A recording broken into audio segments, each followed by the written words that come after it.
जय हिंद, वंदे मातरम। दोस्तों, स्वागत है आपका आपके अपने इस YouTube चैनल पर। आज के इस वीडियो में हरियाणा पुलिस कांस्टेबल के लिए हरियाणा सामान्य ज्ञान, general science, general Hindi, GK GS के क्वेश्चन इस वीडियो में डिस्कस करेंगे। तो इस वीडियो को पूरा जरूर देखिए। यदि वीडियो अच्छा लगे वीडियो को लाइक करें, शेयर करें। चैनल पर आप विजिट कर रहे हैं तो चैनल को सब्सक्राइब कर लें। पास ही में आपके बेल आइकन होगा, उसको भी दबा लें। इससे आने वाली नई वीडियो नोटिफिकेशन आप सभी लोगों तक आसानी से पहुंच जाएगी। सबसे पहले खुद से प्रयास कीजिएगा इन सभी क्वेश्चन के आंसर देने का। 2 से 3 सेकंड के बाद मैं आंसर क्लियर कर दूंगा। तो सबसे पहले हम लोग हरियाणा सामान्य ज्ञान के क्वेश्चन डिस्कस करेंगे। क्वेश्चन है कि निम्न में से किस स्थान से समुद्रगुप्त के सिक्के प्राप्त हुए हैं। हरियाणा में मीताथल नामक स्थान से समुद्रगुप्त के सिक्के प्राप्त हुए हैं। थानेसर से कर्ण के जिले के अवशेष प्राप्त हुए हैं। तो डी वाला जो ऑप्शन है आपका बिल्कुल करेक्ट हो जाएगा। नेक्स्ट क्वेश्चन की बात करते हैं। निम्न में से कौन हरियाणा हरिकेन के नाम से प्रसिद्ध है। प्रसिद्ध क्रिकेटर कपिल देव को हरियाणा हरिकेन के नाम से जाना जाता है। वर्ष 1983 में विश्व कप जीतने वाली भारतीय क्रिकेट टीम के कप्तान कपिल देव ही थे। ए वाला जो ऑप्शन है आपका बिल्कुल करेक्ट हो जाएगा। छोटा क्यूबा के नाम से हरियाणा का कौन सा जिला प्रसिद्ध है। बॉक्सिंग के लिए प्रसिद्ध भिवानी जिले को छोटा क्यूबा के नाम से भी जाना जाता है। तोसाम के पंच तीर्थ इस जिले में स्थित है। तो बी वाला जो ऑप्शन है आपका बिल्कुल करेक्ट हो जाएगा। अगला क्वेश्चन देखिए, राज्य की शासकीय भाषा कौन सी है। राज्य की शासकीय भाषा हिंदी है। सी वाला जो ऑप्शन है आपका बिल्कुल करेक्ट हो जाएगा। अमानत एक शहीद की उपन्यासकार के रचनाकार कौन है। अमानत एक शहीद की नामक उपन्यास के रचयिता कृष्ण वात्सल तथा साहित्यों प्रदेश के रचयिता विद्या मार्तंड सीताराम शास्त्री हैं। तो बी वाला जो ऑप्शन है आपका बिल्कुल करेक्ट हो जाएगा। ग्राम सेवक नामक समाचार पत्र किसने निकाला था। लाला हरदेव साय ने ग्राम सेवक नामक समाचार पत्र निकाला था। तो बी वाला जो ऑप्शन है आपका बिल्कुल करेक्ट हो जाएगा। अगला क्वेश्चन देखिए, सुमेलित करने के लिए बोल रहा है। आंसर मैं क्लियर कर देता हूं। सी वाला जो ऑप्शन है आपका बिल्कुल करेक्ट हो जाएगा। 1976 में रोहतक आकाशवाणी केंद्र की स्थापना हुई थी। 1991 में कुरुक्षेत्र आकाशवाणी केंद्र की स्थापना हुई थी। 1999 में हिसार आकाशवाणी केंद्र की स्थापना हुई थी। सन 2002 में दूरदर्शन केंद्र हिसार की स्थापना हुई थी। तो इस प्रकार से आप मिलान कर सकते हैं। ठीक है, अगले क्वेश्चन की बात करते हैं। हरियाणा का पहला हिंदी समाचार पत्र कौन सा। यह क्वेश्चन में पूछा जा रहा है। जन प्रकाश हरियाणा का पहला हिंदी समाचार पत्र था। तो बी वाला जो ऑप्शन है आपका बिल्कुल करेक्ट हो जाएगा। अगले क्वेश्चन की बात करते हैं। हरियाणा प्रदेश में कौन सा माह वर्ष का सबसे ठंडा माह होता है जब तापमान हिमांक तक पहुंच जाता है। हरियाणा प्रदेश में जनवरी का महीना वर्ष का सबसे ठंडा माह होता है जब तापमान हिमांक तक पहुंच जाता है। तो ए वाला जो ऑप्शन है आपका बिल्कुल करेक्ट हो जाएगा। आकाशवाणी कुरुक्षेत्र की स्थापना कब हुई थी। कुरुक्षेत्र के आकाशवाणी केंद्र की स्थापना 24 जून 1991 को की गई थी। तो ए वाला जो ऑप्शन है आपका बिल्कुल करेक्ट हो जाएगा। NH-71A हरियाणा के किन 2 शहरों को जोड़ता है। NH-71A रोहतक से पानीपत को जोड़ता है। तो सी वाला जो ऑप्शन है आपका बिल्कुल करेक्ट हो जाएगा। अब देखिए, यहां देखिए सुमेलित करने के लिए बोल रहा है। कैसे सुमेलित करेगा। अंबाला आमों के लिए प्रसिद्ध है सबसे ज्यादा। अमरूद, करनाल, पपीता, यमुनानगर, बेर, सोनीपत। इस प्रकार से आप मिलान कर सकते हैं। तो ए वाला जो ऑप्शन है आपका बिल्कुल करेक्ट हो जाएगा। चलिए बात करते हैं अगले क्वेश्चन की। हरियाणा प्रदेश को किन 2 कृषि जलवायु क्षेत्रों में विभाजित किया गया है। हरियाणा को 2 कृषि जलवायु प्रदेशों में बांटा गया है। उत्तर पश्चिमी क्षेत्र, दक्षिण पश्चिमी क्षेत्र। तो सी वाला जो ऑप्शन है आपका बिल्कुल करेक्ट हो जाएगा, पहला और तीसरा। गुड़गांव नहर का उद्गम स्थल है। गुड़गांव नहर की उत्पत्ति दिल्ली के निकट ओखला नामक स्थान से यमुना नदी से होती है। तो ए वाला जो ऑप्शन है आपका बिल्कुल करेक्ट हो जाएगा। चलिए बात करते हैं अगले क्वेश्चन की। हरियाणा पशुधन विकास बोर्ड द्वारा अश्व उत्पादन केंद्र की स्थापना राज्य के किस जिले में की गई है। हिसार जिले में अश्व उत्पादन केंद्र की स्थापना हरियाणा पशुधन विकास बोर्ड द्वारा की गई है। तो ए वाला जो ऑप्शन है आपका बिल्कुल करेक्ट हो जाएगा। चलिए बात करते हैं अगले क्वेश्चन की। हरियाणा में सर्वाधिक क्षेत्र में किस फूल की खेती की जाती है। हरियाणा में सर्वाधिक क्षेत्र में ग्लैडियोलस, थोड़ा सा नाम अजीब है, ग्लैडियोलस नामक पुष्प की खेती की जाती है। तो डी वाला जो ऑप्शन है आपका बिल्कुल करेक्ट हो जाएगा। अगला क्वेश्चन देखिए, India state of forest report 2015 के अनुसार राज्य के कुल अभिलिखित वन क्षेत्र के कितने प्रतिशत भाग में आरक्षित वन क्षेत्र पाया जाता है? ये क्वेश्चन में पूछा जा रहा है। वर्ष 2015 की India state of forest report के अनुसार राज्य के कुल अभिलिखित वन क्षेत्र का 15.97% भाग आरक्षित वन क्षेत्र है। तो ए वाला जो ऑप्शन है आपका बिल्कुल करेक्ट हो जाएगा।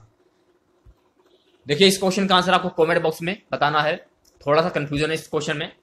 राज्य में रेड जंगल फाउल प्रजनन केंद्र कहां पर स्थित है? जब मैंने इस क्वेश्चन को सर्च किया तो ये चारों ही ऑप्शन क्वेश्चन में नहीं थे। अंबाला छावनी शो कर रहा था। अब आपको कमेंट बॉक्स में बताना है कि अंबाला छावनी सही है या फिर इन चारों ऑप्शन में एक ऑप्शन सही होगा। अगला क्वेश्चन देखिए, निम्नलिखित में से कौन सी झील हरियाणा में स्थित है? हरियाणा में पिंजौर पंचकूला नामक स्थान पर, दमदमा झील गुड़गांव में स्थित है, खलीलपुर झील गुड़गांव में स्थित है, सुल्तानपुर झील फकरूनगर गुड़गांव में स्थित है, कोटला झील गुड़गांव में स्थित है और बड़खल झील फरीदाबाद में स्थित है। डी वाला जो ऑप्शन है आपका ये सभी बिल्कुल करेक्ट हो जाएगा। अगला क्वेश्चन देखिए, कौन सी नदी हरियाणा के दक्षिणी भाग से प्रवेश करती है? कृष्णावती नदी हरियाणा राज्य में दक्षिणी भाग से प्रवेश करती है। यह नीमराणा, रेवाड़ी, कोसली, झज्जर, सुरेटी से बहती हुई बदरोह नाले में गिरती है। तो ए वाला जो ऑप्शन है आपका बिल्कुल करेक्ट हो जाएगा। यहां से आपके जनरल हिंदी के क्वेश्चन स्टार्ट हो जाते हैं। कल जो मैंने वीडियो अपलोड किया था उसमें काफी बच्चों ने ये बोला कि सर हरियाणा पुलिस कांस्टेबल के लेवल के क्वेश्चन सर कराइए। तो देखिए बच्चों, मैं आपको बता देना चाहता हूं कि आपके ये हरियाणा पुलिस कांस्टेबल के लेवल के ही क्वेश्चन हैं। आप ध्यान से देखिएगा, आप लोगों को पता चल जाएगा कि आपके ये हरियाणा पुलिस कांस्टेबल के लेवल के ही क्वेश्चन हैं। जो भी मैं आपको क्वेश्चन बता रहा हूँ बिल्कुल अच्छे लेवल के क्वेश्चन है, बिल्कुल यूनिक क्वेश्चन है। आप ये नहीं कह सकते हैं कि ये हरियाणा पुलिस कांस्टेबल के लेवल के क्वेश्चन नहीं है, ये हरियाणा पुलिस कांस्टेबल के लेवल के ही क्वेश्चन है। अगला क्वेश्चन देखिए, निम्न में से कौन सा शब्द तद्भव है? ये क्वेश्चन में पूछा जा रहा है। तो क्या तद्भव, तत्सम और तद्भव क्या पेपर में आएंगे? नहीं आएंगे भैया मेरे, तत्सम तद्भव ये मान के चलिए 3 से 4 नंबर के क्वेश्चन आपके तत्सम और तद्भव से आएंगे। तो इसमें तद्भव शब्द कौन सा होगा? कोयल। ए वाला जो ऑप्शन है आपका बिल्कुल करेक्ट हो जाएगा। कोयल शब्द तद्भव है जिसका तत्सम कोकिल होता है, जबकि आशर का तद्भव शब्द अचरज और उज्ज्वल का तद्भव उजाला तथा कंटक का तद्भव शब्द कांटा होता है। ठीक है। अगला क्वेश्चन देखिए, अंटालिका का तद्भव रूप क्या होगा? अटारी।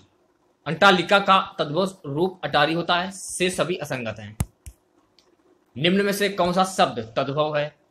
ऑप्शन सी जो है आपका 3 बिल्कुल करेक्ट हो जाएगा। 3 शब्द तद्भव है, इसका तत्सम रूप तीड़ी होता है, शेष सभी तत्सम शब्द हैं। जल, नग्न एवं भ्रमर का तद्भव क्रमशः पानी, नंगा तथा भौरा होता है। अगला क्वेश्चन, करपर का तद्भव रूप क्या होगा? करपर का तद्भव रूप होगा कपड़ा। बी वाला जो ऑप्शन है आपका बिल्कुल करेक्ट हो जाएगा। अब देखिए यहां से आपके विशेष एवं विशेषण के क्वेश्चन स्टार्ट हो जाते हैं। क्वेश्चन है कि निम्नलिखित में से कौन सा शब्द विशेषण है? ये क्वेश्चन में पूछा जा रहा है। बनारसी। ए वाला जो ऑप्शन है आपका बिल्कुल करेक्ट हो जाएगा। बनारसी शब्द विशेषण है, जो शब्द संज्ञा या सर्वनाम की विशेषता बतलाते हैं उन्हें विशेषण कहते हैं। उदाहरण के लिए राधा बनारसी साड़ी पहनी है। यहां साड़ी विशेष की बनारसी विशेषण के द्वारा विशेषता बतलाई जा रही है। अगला क्वेश्चन, जिस विकारी शब्द से संज्ञा की व्याप्ति मर्यादित होती है उसे क्या कहते हैं? उसे कहते हैं विशेषण। बी वाला जो ऑप्शन है आपका बिल्कुल करेक्ट हो जाएगा। जिस विकारी शब्द से संज्ञा की व्याप्ति मर्यादित होती है उसे विशेषण कहते हैं। उदाहरण के लिए घोड़ा दौड़ रहा है। यहां घोड़ा शब्द समस्त घोड़ा जाति का बोध करा रहा है, जबकि एक घोड़ा दौड़ रहा है यहां एक संख्यावाचक विशेषण है जो घोड़ा संज्ञा की व्याप्ति को मर्यादित कर रहा है। रमेश की पुस्तक पुरानी है। इस वाक्य में पुस्तक शब्द क्या है? ऑप्शन ए जो है आपका विशेष्य। रमेश की पुस्तक पुरानी है, वाक्य में पुस्तक शब्द जो होगी आपकी विशेष होगी। जिस संज्ञा शब्द की विशेषता द्वारा विशेषता बतलाई जाती है उसे हम विशेष कहते हैं। अगला क्वेश्चन देखिए, उस ग्रंथ में 500 पृष्ठ हैं। इस वाक्य में उस शब्द है संकेतवाचक विशेषण। उस ग्रंथ में 500 पृष्ठ हैं, वाक्य में उस शब्द में संकेतवाचक विशेषण है। यह सार्वनामिक विशेषण का भाग है और पुरुषवाचक या निजवाचक सर्वनामों को छोड़कर अन्य सर्वनाम जब किसी संज्ञा की विशेषता बतलाएं तो उन्हें सार्वनामिक विशेषण कहते हैं। देखिए गाइस, हरियाणा पुलिस कांस्टेबल के लिए पूरी प्लेलिस्ट तैयार है। यदि आपने हमारे द्वारा अपलोड किए गए सारे वीडियो देख लिए तो मैं आपको गारंटी देता हूं कि आपका जीके जीएस हुआ, आपका जनरल हिंदी हुआ, आपका करंट अफेयर्स हुआ, आपका और आपका हरियाणा जीके हुआ, एक भी क्वेश्चन मिस नहीं होगा, ये मेरी गारंटी है। अगला क्वेश्चन देखिए, यह चांदी खोटी सी दिखती है, इस वाक्य में खोटी सी विशेषण का प्रकार क्या है? गुणवाचक विशेषण। यह चांदी खोटी सी दिखती है वाक्य में खोटी सी गुणवाचक विशेषण का प्रकार है। जिस विशेषण से किसी संज्ञा या सर्वनाम का गुण, दोष, रूप, रंग, आकार, प्रकार, संबंध, दशा आदि का पता चले उसे हम गुणवाचक विशेषण कहते हैं। अगला क्वेश्चन देखिए, दनामूल में किस प्रकार का विशेषण है? अपूर्ण विशेषण। बी वाला जो ऑप्शन है आपका बिल्कुल करेक्ट हो जाएगा। दनामूल में अपूर्णांक विशेषण बोधक विशेषण है। डी वाला जो ऑप्शन है आपका सही हो जाएगा। ठीक है, चलिए बात करते हैं अगले क्वेश्चन की। क्वेश्चन हमारा है, निम्नलिखित में से क्या सही नहीं है? राज्य विधानसभा में निर्वाचन के लिए व्यक्ति की आयु 25 वर्ष पूरी होनी चाहिए। तो सी वाला जो ऑप्शन है आपका बिल्कुल करेक्ट हो जाएगा। निम्नलिखित में से वह व्यक्ति कौन है जो चिकित्सक नहीं है? सी वाला जो ऑप्शन है आपका बिल्कुल करेक्ट हो जाएगा। भारत के प्रधानमंत्रियों का निम्नलिखित में से कौन सा कालानुक्रम सही है? यह क्वेश्चन में पूछा जा रहा है। तो गाइस देखिए, जवाहरलाल नेहरू ये प्रधानमंत्री थे 1947 से 64 तक, इंदिरा गांधी 1966 से 77 तक, मोरारजी देसाई 1977 से 79 तक, चरण सिंह 1979 से 1980 तक। तो इस क्वेश्चन का सी वाला जो ऑप्शन है आपका बिल्कुल करेक्ट हो जाएगा। अगले क्वेश्चन की बात कर लेते हैं। भारत के भौगोलिक मानचित्र कौन तैयार करता है? भारत के भौगोलिक मानचित्र भारतीय सर्वेक्षण विभाग तैयार करता है। तो बी वाला जो ऑप्शन है आपका बिल्कुल करेक्ट हो जाएगा। दिल्ली में मुगल साम्राज्य की नींव निम्नलिखित में से किस लड़ाई के परिणाम स्वरूप डली? पानीपत की पहली लड़ाई 21 अप्रैल 1526 ईस्वी को इब्राहिम लोधी एवं बाबर के बीच में हुई थी, जिसमें बाबर विजय हुआ। इसी लड़ाई के परिणाम स्वरूप दिल्ली में मुगल साम्राज्य की नींव पड़ी थी। तो डी वाला जो ऑप्शन है आपका बिल्कुल करेक्ट हो जाएगा।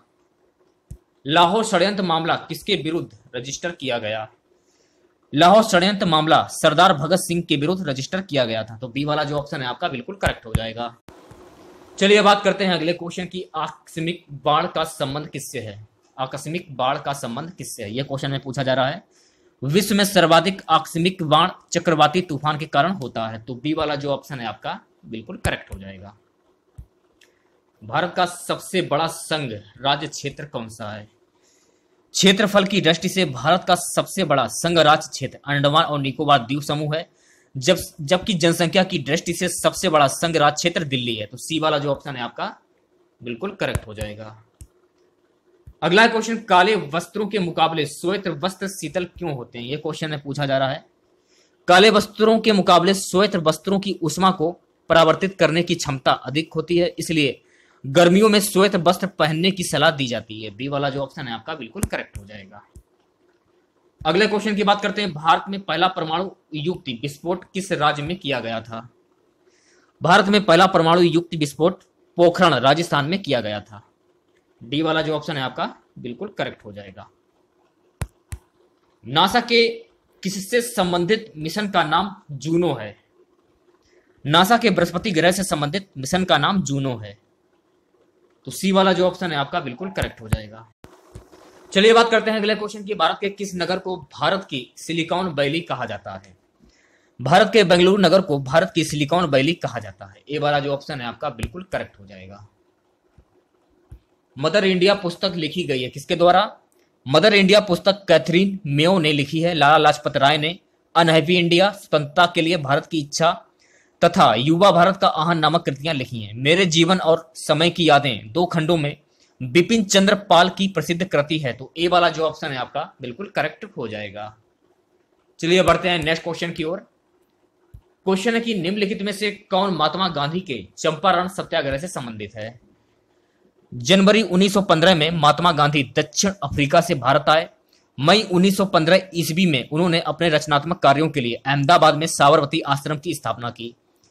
इस समय उत्तरी बिहार के एक जनपद चंपारण में 3 कठिया पद्धति प्रचलित थी, जिसके तहत चंपारण के किसान अपनी जमीन के 3/20 भाग में नील की खेती करने के लिए बाध्य थे।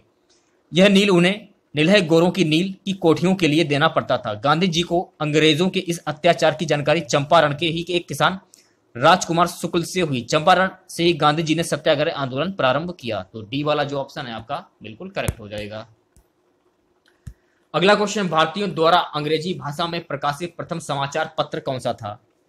भारतीयों द्वारा अंग्रेजी भाषा में प्रकाशित प्रथम समाचार पत्र हिंदू प्रेटियर था, जिसे 1853 में इस पत्र का प्रकाशन कलकत्ता से गिरीश चंद्र घोष द्वारा प्रारंभ किया गया। बाद में हरिश्चंद्र मुखर्जी ने भी इसका संपादन किया।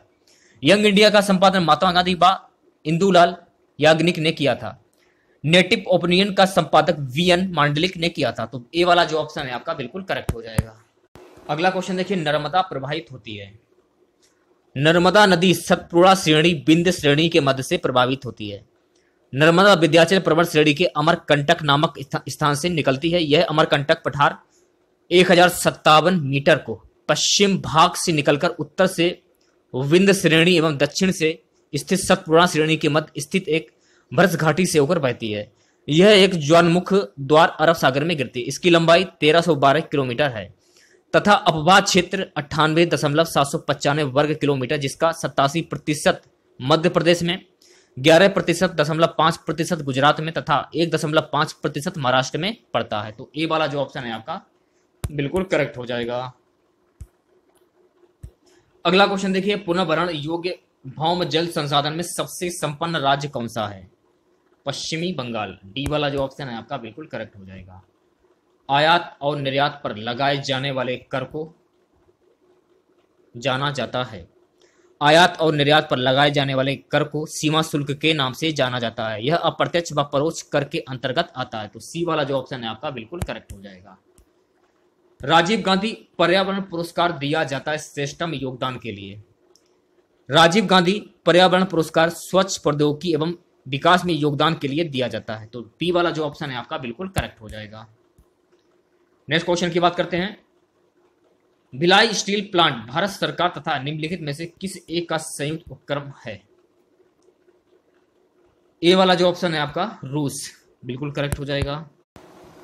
अगले क्वेश्चन की बात करते हैं। भारत की संघात्मक व्यवस्था निम्नलिखित में से किस देश के संविधान से प्रभावित है? कनाडा। ए वाला जो ऑप्शन है आपका बिल्कुल करेक्ट हो जाएगा। भारत का संविधान पूर्ण रूप से तैयार हुआ था। भारत का संविधान 26 नवंबर 1949 को पूर्ण रूप से तैयार हुआ था। इस तिथि को यह घोषणा हुई कि संविधान पारित हो गया है। नागरिकता अंतकालीन संसद अस्थायी संस्मरणकालीन उपबंध आदि कुछ उपबंध 26 नवंबर 1949 को प्रभावी हुए। इस तिथि का उद्देशिका में उस तिथि के रूप में उल्लेख किया गया है जिस तिथि को भारत के लोगों ने इस संविधान को अंगीकृत, अधिनियमित और आत्मसमर्पित किया। संविधान के शेष उपबंध 26 जनवरी 1950 को प्रभावी हुए। इस तारीख को संविधान के प्रारंभ की तारीख कहा गया है। तो बी वाला जो ऑप्शन है आपका बिल्कुल करेक्ट हो जाएगा। अगला क्वेश्चन की संविधान की प्रारूप समिति में सम्मिलित सदस्यों की संख्या थी। संविधान की प्रारूप समिति में 7 सदस्य थे। कौन कौन थे? डॉक्टर भीमराव अंबेडकर अध्यक्ष थे, एन गोपाल स्वामी अय्यर थे, अलादी कृष्णा स्वामी अय्यर थे, कन्हैयालाल माणिकलाल मुंशी थे, सैयद मोहम्मद सादुल्ला थे, एन माधव राव थे और डीपी खेतान थे। तो ये 7 थे। तो ए वाला जो ऑप्शन है आपका बिल्कुल करेक्ट हो जाएगा। निम्नलिखित में से कौन भारत की लोकसभा और राज्यसभा की संयुक्त बैठक की अध्यक्षता करता है? ये क्वेश्चन में पूछा जा रहा है। भारत की लोकसभा और राज्यसभा की संयुक्त बैठक की अध्यक्षता लोकसभा अध्यक्ष करता है। संविधान के अनुच्छेद 108 में दोनों सदनों की संयुक्त बैठक का प्रावधान है। कोई विधेयक तभी अधिनियमित बनता है जब वह दोनों सदनों द्वारा पारित कर दिया जाए। धन विधेयक इसका उपवाद है। यदि दोनों सदन दूसरे सदन द्वारा प्रस्तावित संशोधनों पर सहमति नहीं होती है, यदि वे विधेयक के उपबंधों पर जिस रूप में पुनः स्थापित किए गए हों, तो ये असहमत तो गतिरोध उत्पन्न हो जाता है। इस गतिरोध को दूर करने हेतु संसद की संयुक्त बैठक का प्रावधान किया गया है। तो इस क्वेश्चन का सी वाला जो ऑप्शन है आपका बिल्कुल करेक्ट हो जाएगा। फ्रेंच ओपन 2019 के पुरुष एकल का खिताब किसने जीता? स्पेन के राफेल नडाल ने ऑस्ट्रेलिया के डोमिनिक थियम को हराकर रिकार्ड 12वीं बार फ्रेंच ओपन का खिताब जीता। नडाल के अब कुल 18 ग्रैंड स्लैम खिताब हो गए हैं। इनमें से एक ऑस्ट्रेलियाई ओपन, 2 विंबलडन और 3 यूएस ओपन के खिताब शामिल हैं। किसी भी अन्य पुरुष अथवा महिला खिलाड़ी ने किसी एक ग्रैंड स्लैम में 12 टाइटल नहीं जीते हैं। तो बी वाला जो ऑप्शन है आपका बिल्कुल करेक्ट हो जाएगा। व्यापार और डिजिटल अर्थव्यवस्था पर G20 की मंत्री स्तरीय बैठक में भारत का प्रतिनिधित्व किसने किया? व्यापार और डिजिटल अर्थव्यवस्था पर G20 की मंत्री स्तरीय बैठक में भारत का प्रतिनिधित्व केंद्रीय वाणिज्य एवं उद्योग मंत्री पीयूष गोयल ने किया। तो बी वाला जो ऑप्शन है आपका बिल्कुल करेक्ट हो जाएगा। अगला क्वेश्चन देखिए, प्राचीन गणित पुस्तक शल्ब सूत्र किसके द्वारा लिखी गई थी? ये लिखी गई थी ब्रह्मगुप्त के द्वारा। बी वाला जो ऑप्शन है आपका बिल्कुल करेक्ट हो जाएगा। चलिए बात करते हैं अगले क्वेश्चन की। बिहार के कर्नाट वंश के शासक हरीश सिंह देव को पराजित करने वाला सुल्तान कौन था? फिरोज शाह तुगलक। डी वाला जो ऑप्शन है आपका बिल्कुल करेक्ट हो जाएगा। अगला क्वेश्चन देखिए, जापान में दुनिया की सबसे तेज गति से चलने वाली किस बुलेट ट्रेन का परीक्षण किया जा रहा है? Alpha x. बी वाला जो ऑप्शन है आपका बिल्कुल करेक्ट हो जाएगा। केंद्रीय सांख्यिकी कार्यालय द्वारा जारी आंकड़ों के अनुसार वित्तीय वर्ष 2018-19 के दौरान औद्योगिक उत्पादन की वृद्धि दर कितनी रही? 3.6%। बी वाला जो ऑप्शन है आपका बिल्कुल करेक्ट हो जाएगा।